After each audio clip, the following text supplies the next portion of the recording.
seja muito bem-vindo. Estamos começando mais uma edição do nosso Conversa que Rende, o nosso podcast semanal, onde a gente bate aquele papo bacana sobre os assuntos do mercado financeiro. Estamos também ao vivo pelo Clubhouse, a nova rede social que está bombando. Vai lá, acesse meu nome, @Rafael Ribeiro, e você vai ficar por dentro de tudo a partir de agora. Tudo que rolou nesta semana conturbadíssima do mercado financeiro. Hoje eu tô, rapaz, casa cheia hoje. Hoje eu tô com o Emanuel MacLeod, com o Caio César e com o Carlos Eduardo Ing, a quem eu dou o primeiro boa noite. Tudo bem, Cadu?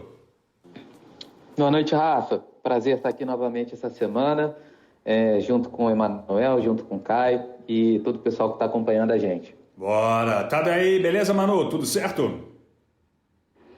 Boa noite, Rafa. Prazer estar aqui novamente. Agradecer aí a presença de todos e vamos falar um pouquinho dessa semana aí, né? Vamos nessa. E aí, Caio, beleza? Vamos ter muito assunto para conversar hoje. Como é que você tá? Fala, Rafa. Boa noite. Fala, Carlos. Fala, Manu. Como o Manu falou, acho que tem bastante assunto para essa semana. Pois é, bom, vamos dar um panorama geral, né? Como é que foi essa semana? Ibovespa tá acabando de fechar aí.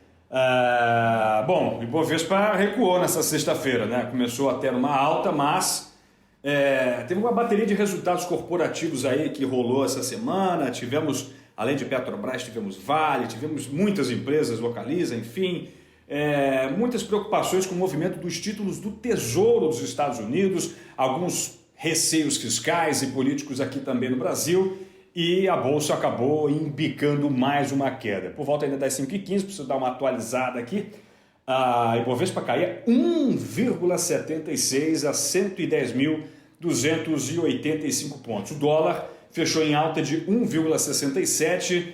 Rapaz, maior valor desde novembro. Adivinha em quanto? R$ 5,601. Impressionante. Ao longo do pregão, o Banco Central fez uma intervenção dupla no mercado de câmbio, vendeu aí no total, queimou, né? Basicamente, 1,545 bilhões de dólares. Bom, é difícil, né? As ações da Petrobras, mais uma vez, com uma queda grande. Antes de entrar em Petrobras, queria a opinião / análise do Cadu de como é que foi essa semana. Manda aí, Cadu. Beleza, vamos lá. Foi uma semana bastante conturbada. A gente fechou essa semana com uma queda aí de 0,94 do índice Ibovespa e terminando o mês de fevereiro com uma queda de 4,02, e o ano de 2021, que tudo parecia ali no início muito otimista, sendo um pouco mais negativo nesse momento. A gente tem uma queda aí de 7,40 acumulado no ano aproximadamente. A semana ela começou basicamente com o noticiário de Petrobras, né? Após a saída do presidente da Petrobras, Castelo Branco, com todo a preocupação com a interferência governamental em cima da empresa, principalmente no que se refere à política de preços, trouxe um efeito em cadeia, né, generalizado. A gente viu isso em outras empresas estatais sendo penalizadas diante de uma incerteza e uma preocupação que outras medidas e outras empresas fossem afetadas no movimento mais a fundo. Então, a gente viu o Petrobras caindo 20%, o Banco do Brasil sofrendo um pouco mais, Eletrobras também sofrendo, e esse efeito de realização acabou levando ali na segunda-feira o Ibovespa para uma queda bastante acentuada. Logo em seguida, no dia seguinte, até para ajudar um pouco a acalmar o mercado, né, houve um pronunciamento e se falando que não ia ser feito nenhuma interferência direta na política de preços, e o que se colocou é uma proposta de se criar um fundo para você atenuar essas flutuações dos preços dos combustíveis no mercado internacional. É uma coisa que já é feita na Colômbia, por exemplo. O que preocupa o mercado seria de onde você retiraria esse recurso, como que você conseguiria esse recurso. A proposta inicial seria utilizar os próprios royalties que o governo recebe para você financiar esse fundo e você poder acomodar melhor os preços e fazer com que essas oscilações de mercado ela não pressione tanto e você consiga ali ter uma política de preço um pouco mais estável nesse sentido. O mercado viu com bons olhos e isso acabou reduzindo um pouco dessa pressão negativa. Em sequência, a gente viu uma preocupação em relação aos Estados Unidos e o efeito disso acabou sendo nos treasuries americanos, né? Então existe essa percepção de uma inflação mais elevada nos Estados Unidos, o que fez com que a taxa de juros dos bonds americanos saltassem, né? E isso trouxe uma corrida para o mercado americano, então tirando liquidez um pouco dos mercados emergentes. Em consequência disso, né? Tanto as bolsas americanas como as bolsas na Europa, elas recuaram e fez com que o dólar se elevasse aí ao longo da semana. E dentro desse turbilhão, que já não foi pouco, a gente vê ali que existe essa continuidade de preocupação na parte política no Brasil, e aí entra a questão da vacinação, entra a questão do coronavírus, Brasil batendo recorde de novos casos. Existe um impasse sobre a votação da PEC emergencial, que já foi, né, adiada para a próxima semana, e a gente teve, né, algumas coisas ali tentando trazer uma agenda um pouco mais positiva. Então, o Arthur Lira, né, na Câmara dos Deputados, tentando ali colocar em pauta uma medida provisória que vai permitir ali uma privatização da Eletrobras, então ele volta para o tema com essa questão. Foi falado também sobre a desestatização dos Correios. Então, a pauta de privatização, ela pode trazer um alívio pelo lado fiscal, mas a gente sabe a dificuldade de se caminhar com essas reformas no Congresso. O relatório Focus, ele trouxe uma previsão mais baixa para o PIB. A gente vem acompanhando também o aumento da preocupação com a inflação.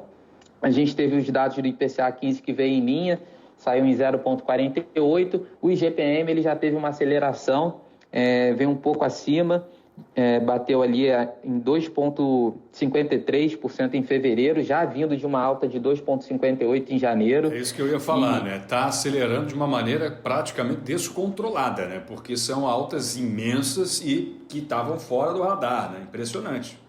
Perfeitamente. E essa alta do IGPM, a gente tem alguns casos assim que é legal a gente pontuar. O que acontece? Principalmente ali o IGPM ele está muito atrelado ao dólar. E quando a gente fala, por exemplo, dos preços administrados, a gente tem para 2021 os reajustes tarifários do setor de energia, né, das distribuidoras. E tem um peso relevante ali do IGPM nesses ajustes. Então, uma coisa que se fala é que a agência reguladora, que é a ANEEL, ela possa fazer algum tipo de acomodação para esse reajuste ele não ser feito imediatamente agora em 2021 e talvez ele ser dividido, né, num prazo um pouco mais longo e ser negociado algum tipo de compensação, porque existe esse lado da preocupação com a inflação e com os preços que vem elevando e trazendo satisfação popular, né, entra naquele ponto que a gente já falou, da questão política e a visão ali já para as eleições de 2022. A gente tem que acompanhar como que isso vai se desenrolar ao longo aí das próximas semanas. E para fechar a semana com uma turbulência ainda maior, hoje a gente teve um noticiário que o presidente do Banco do Brasil, que é o André Brandão, teria colocado, né, o cargo à disposição. Então isso trouxe mais um cenário negativo, fazendo com que as ações do Banco do Brasil caíssem ali mais 4% e levando o Ibovespa para acelerar ali as quedas mais do meio da tarde agora para o final do dia.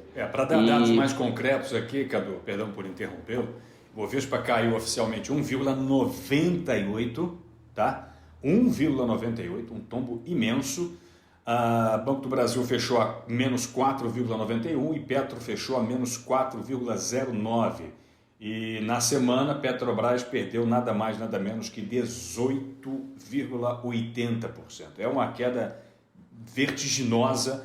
Olhando o gráfico aqui, estou com a tela aberta do Trid, impressionante o gráfico semanal, o gap que aconteceu. Um gap impressionante, só visto lá na crise do coronavírus. Muita gente não leva muito a sério, mas calma, depois recupera o preço da ação. Claro que não é só isso, né? Tem toda uma questão de recado que o mercado financeiro acaba lendo com essas movimentações de interferência do governo nas estatais. Então, esse gap foi praticamente o mesmo gap, o tamanho do gap, né? Falando de análise técnica, que aconteceu lá na crise do coronavírus, tamanho impacto que teve essa medida do presidente Jair Bolsonaro? Basicamente, essa foi a nossa semana, infelizmente com um tom um pouco mais negativo, e a gente teve bastante resultado, bastante balanço de empresas, então nas próximas semanas a gente deve seguir aí com um noticiário bem movimentado. Muito bem, senhores. E aí, Manu? Tá complicado. Agora Banco do Brasil, a Eletrobras subiu ontem, mas também já tomou um tombinho. Como é que você está vendo toda essa movimentação do mercado, sobretudo nessa semana? Bom, o Cadu sempre dá uma visão muito ampla, né, da semana. Cada vez mais completo esse resumo do Cadu, mas a semana... Podia encerrar o podcast depois que ele fala, né? É complicado falar depois dele. Eu vou fazer a reclamação, né? O Cadu ele traz todos os assuntos dentro dessa fala inicial dele, a gente fica aqui... Mas, enfim, vamos lá. Eu acho que a Petrobras é impressionante como a gente teve, né, o resultado. Terça-feira a gente teve o resultado da Petrobras, que foi impressionante. E ainda assim a gente teve essa semana tão devastadora aí, né, para o papel. Então, isso dá para mostrar um pouquinho de quanto que o mercado reage a esse intervencionismo nas empresas. Quanto que precifica essa intervenção. A gente tem, tentando falar um pouquinho, né, a gente tem acontecendo lá, talvez a semana não foi tão positiva lá fora. A gente tem acontecendo nesse momento a votação lá no Senado americano. A gente teve uma reviravolta, né? Tinha algumas coisas no plano Biden que não poderiam ser aprovadas de acordo com a votação que estava sendo feita, porque era por maioria simples e tal. Então, eles tiveram que fazer uma mudança, né? Mas acredito que aprovando esse 1,9 trilhão de dólares, a gente consiga trazer um pouco de calma. E eu acho que isso vai refletir um pouquinho aqui no nosso mercado. Não sei se vocês concordam. Eu não sei se eu concordo muito não, Manu. Sabe por quê? Porque isso vai fazer com que a fuga seja cada vez maior. A gente teve durante essa semana movimento de segunda e sexta-feira passada, o Banco Central atualizou fuga de 14 bilhões de dólares da Bolsa Brasileira, igualando, agora está no 0 a 0 de novo, provavelmente mais perdas aí durante a semana. Ou seja, o capital estrangeiro está correndo do Brasil igual o diabo foge da cruz, né? Então, não sei se vai acalmar muito os mercados não, porque a volatilidade parece que continua, pelo menos aqui dentro, né? A gente tem um cenário muito otimista lá fora, né? Enfim, a ponta da curva de juros americanos subindo. O Jerome Powell falou essa semana que, até dando uma acalmada nos mercados, que a política fiscal americana vai continuar mais ou menos ainda por um tempo, né? Ou seja, controle de inflação. Então, assim, eu acho que o Brasil vai ficar muito pouco atrativo para esses investidores, pelo menos é a minha percepção. Não sei o que o Cadu acha. Eu queria adicionar um negócio, vocês falaram do Jerome Powell, que ele falou uma coisa muito importante, foi muito comentado nas casas de análise americanas, que primeiro ele tentou tranquilizar, né? Ele falou que ele segue comprando, ele falou que o Fed vai seguir comprando na casa dos 60 bi, às vezes, dia de títulos, expandindo aí o balance sheet deles, né? Tentando acalmar um pouco. Mas aí, logo em seguida, ele deu uma declaração... porque assim, rapidamente, Caio, rapidamente, isso que ele falou, bom, os investimentos concorrem, né? Imediatamente as bolsas americanas, do meio da semana para cá, caíram, né? SP500 caiu, Nasdaq caiu, o S30 caiu, todos eles caíram. O Treasury de 5 anos, que é a maior medida de inflação, o 5 e 10, né? Que são as medidas de inflação americanas, depois que ele deu esse depoimento no dia seguinte de manhã, eles subiram mais ou menos 1%, sendo que 1% para os juros americanos de alta é uma alta considerável, né? A gente se acostuma às vezes com o movimento de juros de país desenvolvido, que às vezes é 2%, 3% por dia, mas para os Estados Unidos isso é muita coisa. Então, assim, estressou bastante o mercado, mas eu queria chamar a atenção para uma outra coisa, que assim, o Fed vem, quase por regra, ou talvez por cultura, ele nunca dá opinião sobre o mercado financeiro, né, sobre a bolsa. Ele sempre, ou então quando dá opinião, ele emite uma opinião dizendo que não está tão ruim assim, né? Então a posição do Fed sempre tem sido de que não existe bolha, não existe bolha, não existe bolha. E na declaração que ele fez na terça-feira, ele falou que ele não sabe dizer ao certo se tem uma bolha ou se não tem, e que provavelmente ninguém vai conseguir dizer até estourar. E aí provavelmente isso deu uma estressada de manhã. Eu tenho acompanhado bastante movimentos lá de fora, e isso estressou na quarta-feira de manhã bastante o mercado americano. Essa mudança de posicionamento dele é que preocupa um pouco, talvez, a política do Fed, né? Porque assim, para eles chegarem no ponto, e aí vocês podem concordar ou discordar de mim, para eles chegarem no ponto de mudar um pouco os discursos sobre a Bolsa, é porque eles já estão tentando tirar um pouco o pé da responsabilidade de política monetária expansionista, né? Porque assim, vem comprando, liquidez no mercado, muita gente repassa essa liquidez para a Bolsa, eles sempre disseram que estava tudo certo, agora eles deram aí, puxaram o freio de mão. E aí acho que preocupou um pouco, tanto é que ontem e hoje a Bolsa Americana caiu. Então, assim, é um sinal de que eles não querem mais se comprometer com isso, talvez. Perfeito. Manu, mas eu acabei te interrompendo, perdão. Não, mas é isso, Rafa. Mas, sendo aqui um pouquinho do advogado do diabo, né? Aliás, vou contar um bastidor aqui. Teve gente que te ouviu semana passada e saiu do Conversa que Rende preocupado com o Brasil, querendo deixar o dinheiro no colchão lá na Espanha, viu? Pois é, verdade. Não, então, se você viu hoje, a gente teve uma reunião do G20, né? E houve uma concordância em manter as políticas expansionistas para ajudar a economia a sobreviver a essa crise da pandemia, né? Então, existe um movimento de continuidade desse apoio fiscal. A Europa já investiu 3 trilhões de euros nas economias durante esse tempo de Covid para manter, né? E, além disso, teve uma fala deles que foi interessante, que eles falaram: a gente concorda que qualquer retirada prematura de apoio fiscal e monetário deve ser evitada. Isso foi dito pela Daniele Franco, que é a ministra das Finanças da Itália, né? Então, acho que existe um consenso mundial, a gente está falando da reunião do G20, né? De que é necessário continuar com os estímulos para que as economias, principalmente, eles falam, né, nessa reunião, sobre as economias mais frágeis, né? Porque em continuar com isso para que as economias mais frágeis não sofram tanto e consigam se recuperar.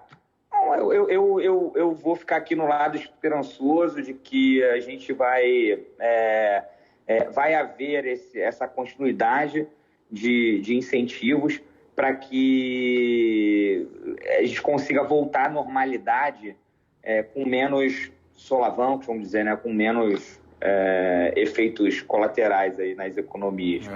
Bom, atualizando, Dow Jones caiu 1,51% a 30.927 pontos.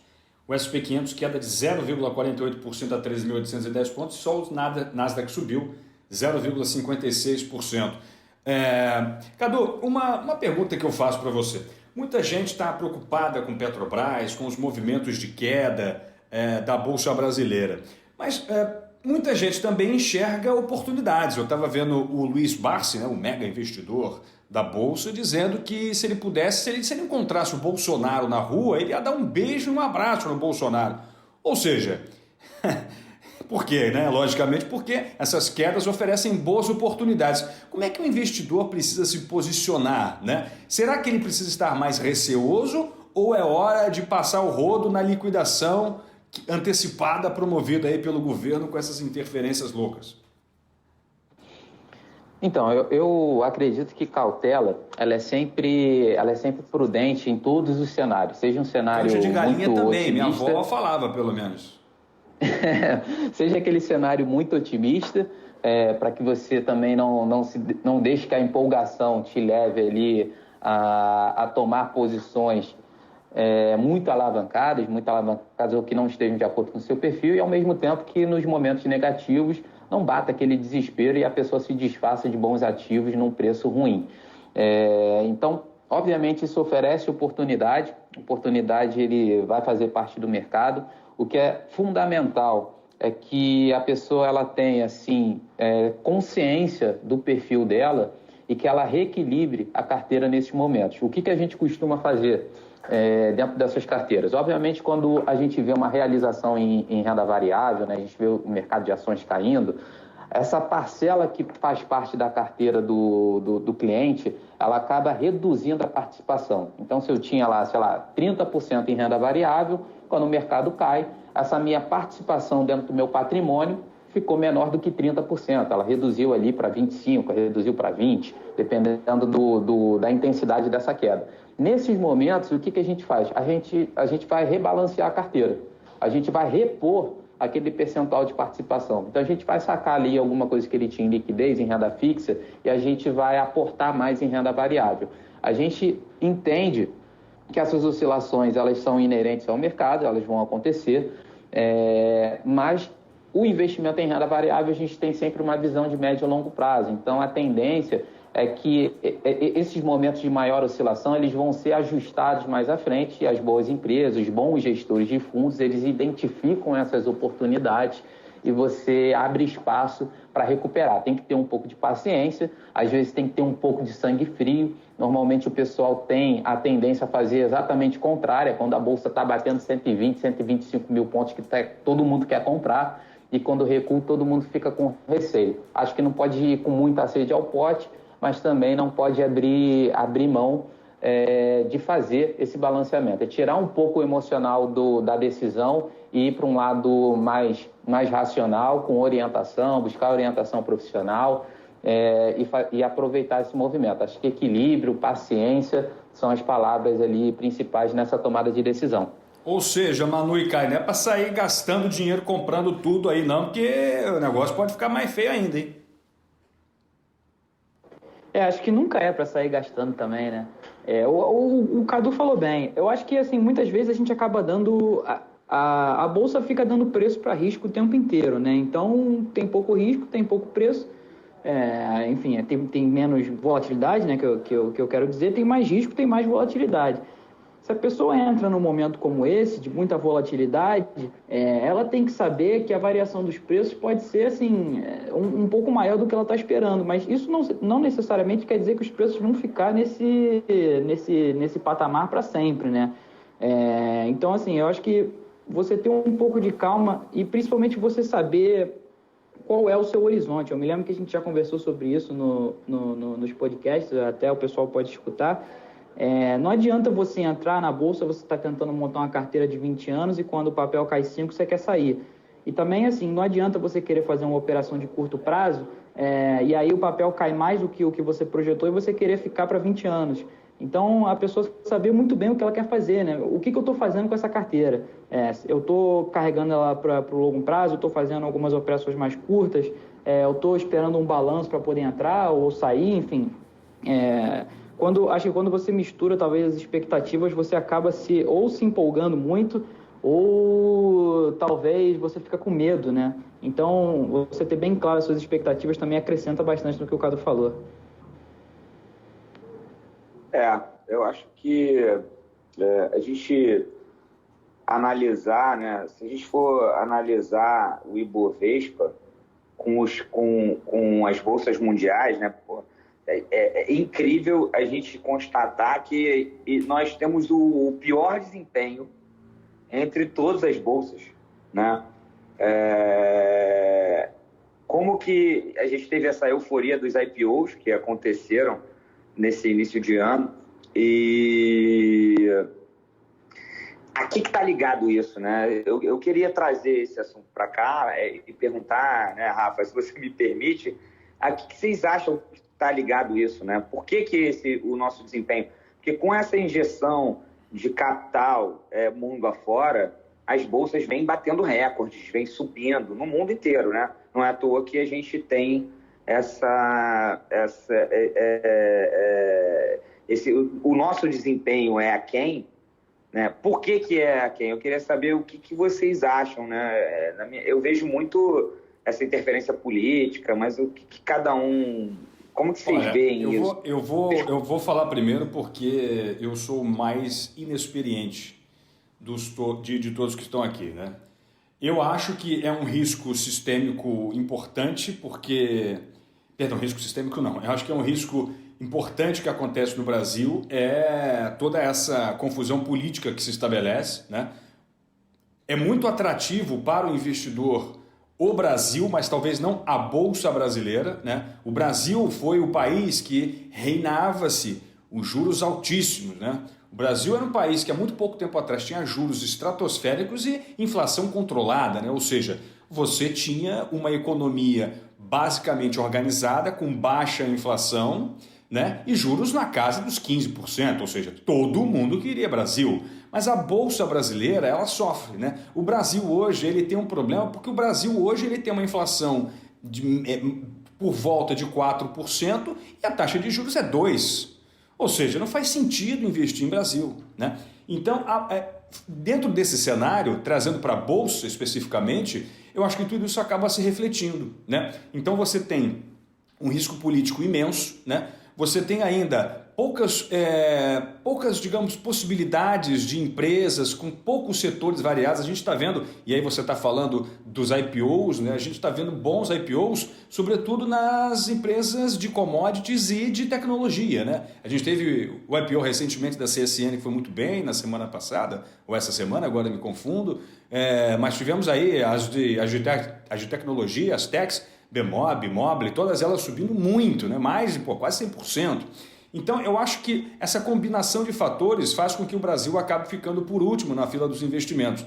E tem muita questão ESG envolvida, né? Tem aí, a gente viu uma carta do fundo norueguês diminuindo sua participação em Brasil, menos de 5% está investido aqui, e foi um fundo que teve 120 bilhões de dólares de lucro ano passado, né? Então o Brasil ele está virando um patinho feio do mercado financeiro internacional por essa combinação de valores. Eu tenho medo assim que o Brasil vire uma Venezuela à direita, né? Porque não tem clima político suficiente para você investir com segurança, né? É um país que arrisca-se demais em situações que não deveria. É um país onde o ajuste fiscal está cada vez mais ficando de lado, então você não vê soluções. Atrela-se a isso, como você bem falou, um mundo muito líquido, né? Muita gente com liquidez, com dinheiro nas mãos, mas, claro, fugindo de países que estão praticamente oferecendo baixo retorno para muito risco. Na minha opinião, é risco político. Tá? E fica bem claro o risco político eu estava dando uma olhada aqui agora só para corroborar, eu queria até jogar uma pimenta... E rapidamente, Caio, já que você falou em risco político, coloca isso também a péssima administração da pandemia, né? O Brasil continua com a maior curva de mortos do mundo, mais de 1.100 mortos por dia há várias semanas, os Estados Unidos diminuindo 22,5% o número de mortes e de contaminados, a Índia diminuindo mais de 15%, até o México diminuiu 25%, Israel já está 95% vacinado, reabrindo tudo, e o Brasil na contramão do planeta inteiro. O programa de vacinação não anda, a população continua se contaminando por novas variantes do coronavírus, o que é gravíssimo, né? Ou seja, a economia brasileira está diretamente ligada à velocidade que nós vamos nos vacinar. Então o investidor lá fora vê isso tudo, bota a pandemia nisso aí também, viu, Caio? Realmente, a pandemia atrapalha, mas o risco político que eu digo assim, é risco político no cerne mesmo, né? Eu digo na presidência, no Senado e muito mais também voltado para a economia. Então eu estava dando uma olhada aqui só para corroborar, eu já tinha feito esse acompanhamento. Se você pegar o Bloomberg Commodity Index, que é o índice de commodities da Bloomberg, é um dos mais usados para referência para commodities. a gente está muito próximo das máximas lá de 2016 ou de 2017. Então, assim, a gente tem petróleo renovando o máximo, a gente tem minério renovando o máximo, a gente tem soja renovando o máximo, a gente tem outras commodities renovando o máximo. O Caio, impressionante, te interrompendo de novo. A Petrobras anunciou um lucro recorde de 59 bilhões no quarto trimestre. Era para a ação estar explodindo, né? Pô, quase 78 centavos de dividendos por ação. Era para todo mundo estar estourando champanhe. Mas não, a empresa caiu 18%. Como pode? Mas aí acho que acaba gerando essa distorção de volatilidade, acaba gerando algumas oportunidades, né? Então, assim, você teve um resultado de Vale que o pessoal passou por cima, né? Então, você tem o minério na máxima, a Vale está bem organizada, assim, tem algumas questões de dívida e de risco de Brumadinho, enfim, de multa, tem algumas coisas que ela precisa resolver ali, mas em questão de caixa ela está bem organizada e, enfim, hoje ela caiu junto com as outras ações. Então, assim, você acaba criando oportunidades que acabam aparecendo nessa assimetria, né? Então você tem empresas boas que acabam caindo por um risco político. Na minha opinião, é muito risco político, sim, porque você vê, por exemplo, no dia que saiu o resultado de Petro subiu, depois veio, enfim, o governo acabou falando ali uma coisa ou outra que o mercado não gostou, caiu. Você teve hoje o resultado Vale subiu, acabou que teve a questão lá do presidente do Banco do Brasil, que ele, enfim, indicou que ele ia sair. O mercado também não gostou, acabou caindo mais um pouco. Então, assim, além disso, tem o movimento da semana, né? O somatório de riscos políticos, né? Então, assim, você vê que os papéis atrelados a commodities para o Brasil, né? Que é um país que vive de commodities, eles estão tentando respirar, né? Mas talvez essa sequência de coisas mal faladas acaba atrapalhando bastante e criando bastante volatilidade numa bolsa que provavelmente poderia andar, ou nem, assim, digo, não cair tanto, né, provavelmente. Então, assim, se você fizer um acompanhamento de commodities todo dia, você fizer um acompanhamento de bolsa, você vai entender por que commodity é tão importante para o Brasil. E nessa última semana a gente não viu, e aí acho que fica muito claro a questão da interferência política. Assim, para complementar, eu vou tentar ser breve aqui.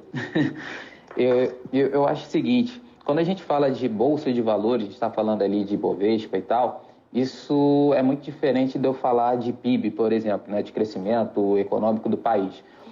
As duas coisas não necessariamente caminham juntas. Eu posso ter uma bolsa que pode subir bastante no ano em que o PIB fique congelado ou mesmo que a gente passe por uma retração. No meu ponto de vista, o que a gente percebeu ao longo desses anos é que, por exemplo, no início do governo Lula, a gente pegou aquele boom de commodities. Se você olha para a Bolsa Brasileira, o índice em si, ele está muito correlacionado e muito concentrado em determinados setores. Muito fortemente em commodities, impulsionado ali para o setor de mineração, siderurgia. A gente tem um setor de petróleo, né, principalmente ali Petrobras. A gente tem um setor de varejo e uma parte muito correlacionada com a parte de commodities. E a gente tem o setor financeiro e algumas empresas ali de varejo que têm uma participação mais relevante no índice. E o que aconteceu ao longo dos anos? O setor de commodities, ele perdeu relevância. A gente teve aquele boom, entrou em crise em 2008, a gente viu o preço do petróleo que já chegou a bater $120 o barril, recuando para 20. E um outro movimento que aconteceu foi o seguinte, isso foi tirando a atratividade do mercado brasileiro. A redução de taxa de juros automaticamente também tira um pouco de atratividade do mercado brasileiro. A gente viu, o Brasil está aqui, né, América Latina, então a gente teve alguns movimentos políticos aqui também na nossa região, que quem está olhando de fora é difícil você conseguir enxergar separadamente. Então a gente viu a Argentina muito mal, que é um parceiro comercial importante para o Brasil. Hoje talvez menos relevante. A gente viu movimentos políticos no Chile, na Colômbia, tudo acontecendo por aqui. Então isso automaticamente gerou uma visão negativa para essa região em que o Brasil estava inserido e a gente, como uma presidente que passou por processo, Lava Jato, envolvendo o setor de petróleo, que é um setor importante para a economia, que tem peso relevante, puxou vários papéis do nosso índice para baixo, papéis diretamente ligados, né, a todas essas operações. Então, você trouxe risco de imagem, tudo isso pesou. Então, isso eu estou falando de Bolsa de Valores, a gente olhando para o Ibovespa. Por que ele caiu? É o mesmo movimento, como eu comentei, quando a gente olha por como que a gente fechou positivo em 2020. Quem puxou essa alta foi literalmente Vale do Rio Doce, CSN, Uzi Minas. O resto, o mercado não foi bem. Só que a relevância de participação no índice dessas empresas, desse setor especificamente, a Vale do Rio Doce subiu mais de 70%. Se você tirar Vale do Rio Doce e Uzi Minas, o Ibovespa fecha negativo. Então, é entender também o que é o Ibovespa, o que é a dinâmica desculpa te desse interromper. mercado. Entra naquilo que eu falei anteriormente. A Bolsa brasileira, ela tem poucas opções, você tem poucas empresas. Isso não é atrativo para o investidor estrangeiro. Né? Ele tem um risco muito maior, um risco de setor, né? Ou seja, ele vai ter que investir em setores muito definidos, e isso é ruim, né? Dentro de uma diversificação. Sim, a gente tem poucas opções nesse sentido, então o Brasil sempre seguiu dentro o Ibovespa, né? Eu tô falando de Brasil e Ibovespa, não estou falando de economia real ali, PIB.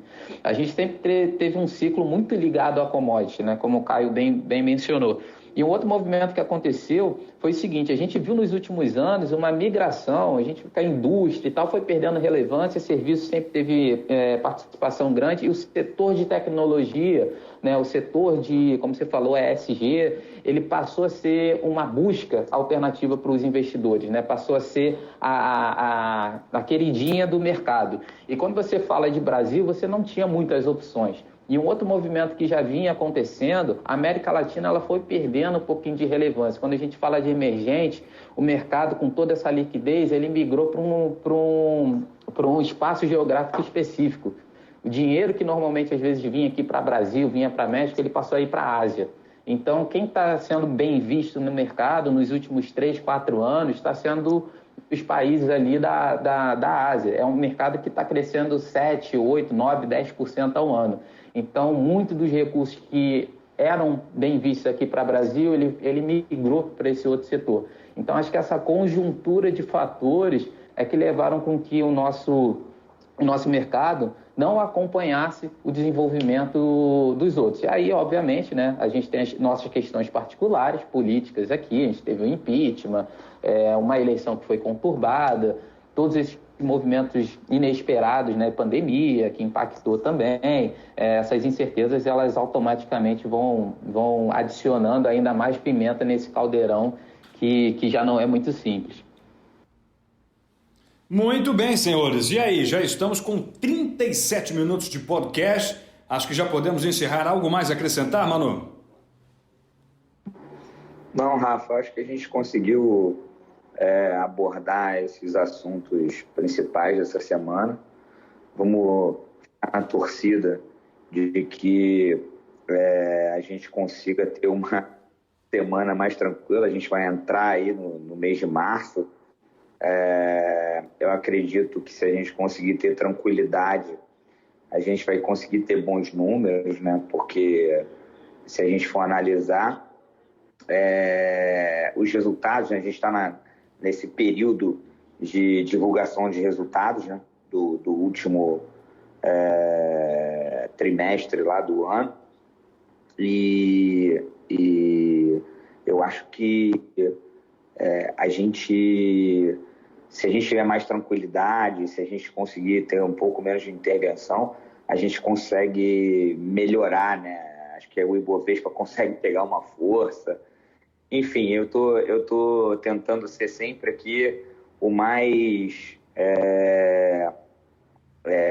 positivo possível. Eu quero acreditar que a gente vai conseguir vacinar cada vez mais, né? Tem a gente peca muito, o Brasil está pecando nessa pandemia, né?